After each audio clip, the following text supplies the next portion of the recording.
Good morning, everybody, and good to catch up again.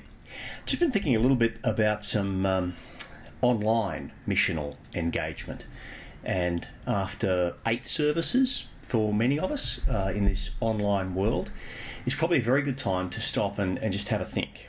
And there are 3 areas that I'd like to raise some thoughts around, and they're not areas that I have a lot of answers in, but there are a lot of good questions to be asked. And I'll post an article that's, I think, well worth listening. It's some awkward questions around our online presence by a Canadian named Corey Newhoff, and I found it helpful, and it will be in the comments below. Speaking of comments below and so forth, this is the new YouTube channel for the Presbytery. Please subscribe and get others to subscribe. If we can get past the 100 mark, it becomes a much better asset for us, and we'll be able to make good use of it in the future. So the 3 things I wanted to talk about were numbers, connections, and the future. Well, let me start with the numbers. Many of us are doing various things online with our services and other activities during the week these days. And I'm not going to offer any technical advice or platform advice. That's well out my league. Many of us have discovered what seems to work for us, and we're doing our best in that. But that idea of the numbers is very important. Many of us have gotten very excited when we looked at the kind of numbers that Facebook put up and said, well, wow, we're doing well there. If we were to think of that in terms of attendance, and let's do that because there are, let's face it, metrics that in normal circumstances we would look at anyway. We would look at attendance. We consider that against our role for pastoral matters. Who's been there? Who are newcomers? How do you follow those newcomers up? Who amongst our regulars have we not seen, and how do we connect with them? As well as, of course, looking at the income and the giving during the course of each week and month. So now that we're online, we need to still consider those things. And if you're using Facebook or YouTube, and those are the 2 most common platforms, there is data available for you to get in and have a look at. Now, you may need to find some other people who've got more expertise than me to help you work that stuff through. But it's easy to get excited, for instance, and say, well, I'll give you Bell's examples. I worked up the courage just yesterday to go back and gather 12 metrics for each of the 8 services that we've done online so far. And there were some glaring anomalies, Good Friday being one of them. But, if I look at it, if I just look at views, we've gone from 50 people on a Sunday evening when we're physically together to 500. Of course, what Facebook does is give you anybody who watches for 3 seconds as a view. And as Corey Newhoff points out, that's a bit like counting people who drive past the front of your building as having been part of worship on Sunday. So you need to dig a little deeper. Is that reasonable? No, it's probably not. And so there are figures there that people who stay and watch for a minute or more, and there are such things as, who's actually been your peak viewing, and you can see that figure often as you go. So work those things through, read through the article and have a think about it.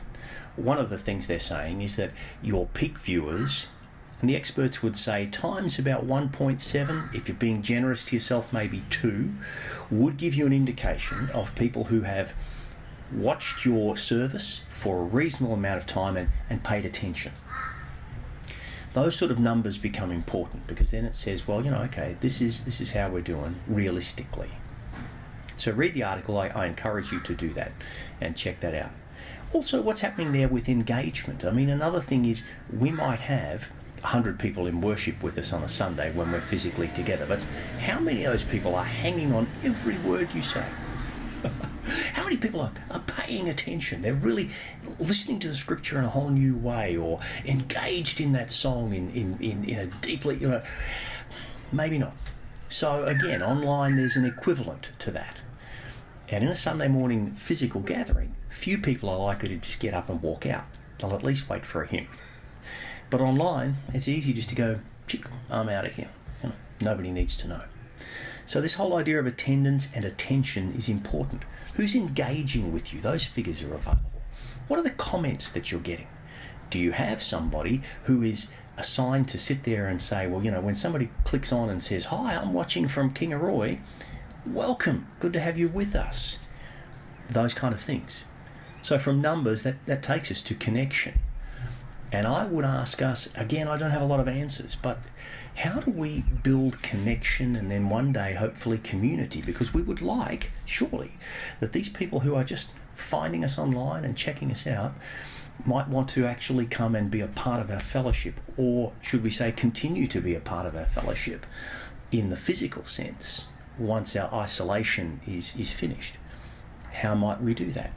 How will that be for us as churches? So, in that same respect, if you have a newcomer, how do you welcome them when we're physically available to one another? What's your process in that? Do we have a process for that online? Do we have a way of, without stalking people online, following up, reconnecting with them, inviting them to provide you with some of their details, perhaps becoming part of your email or part of your Facebook group, or however that might be, to be able to even then post them a card that says, hey, saw that you were watching with us, and leaving some comments. Encourage them to leave comments, to click like or love or not, to get back in touch with you if they have any questions. So connect more with them, engage them as much as you can. And in the course of your presentations, always be providing that sort of... Which brings us to another little thing about attendance and numbers. Back in the days in radio, we used to have a key thing called TSL, time spent listening. So instead of just saying, well, these are how many people listen to my radio show, the thing that our program director was always looking for was that people would stay for the next 15 minutes. They were 15-minute slots. So how is it that in the course of what we're doing, we might say, hey, stay with us. There's a great message about so-and-so that's going to challenge the way we're living at the moment. Our musicians have been putting together some great stuff this week. They had to do it in the lounge room, but hey, you'll love it. Please enjoy that. So what are those kind of things that help us build connection? So numbers are one thing, but actually turning that into connection and community is another.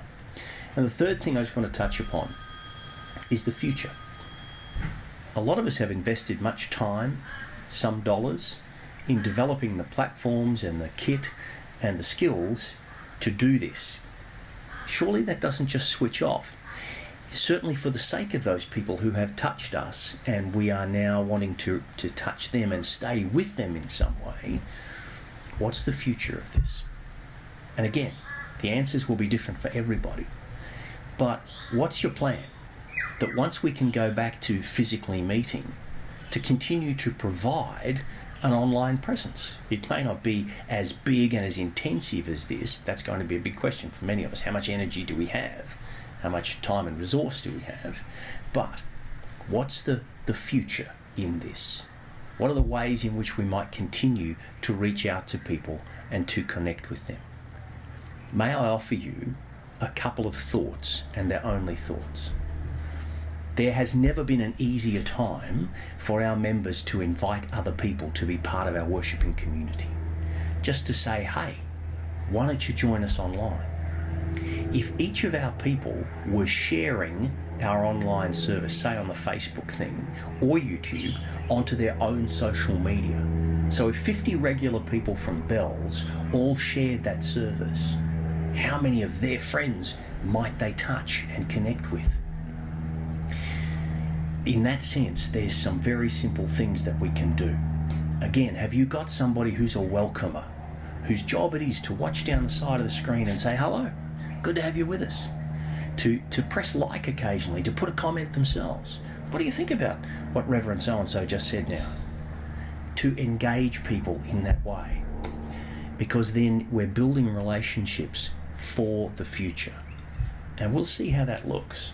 We don't want to substitute physically gathering with an online service, but surely an online service can be part of our missional outreach in the future.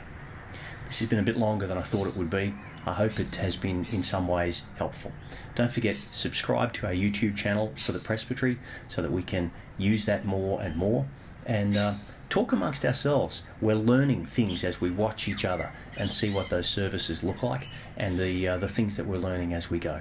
And don't be afraid. Dig into the numbers, go into the back of your Facebook administration area and look and see, find somebody who's an accounting type person who can turn that into an Excel for you, and you'll start to see, oh, okay, this is how many people are watching, for what period of time, how many comments, how we're engaging, how many shares, and try to work those things and build up the things that will reach out further to help us to be missional communities even online. Have a great day.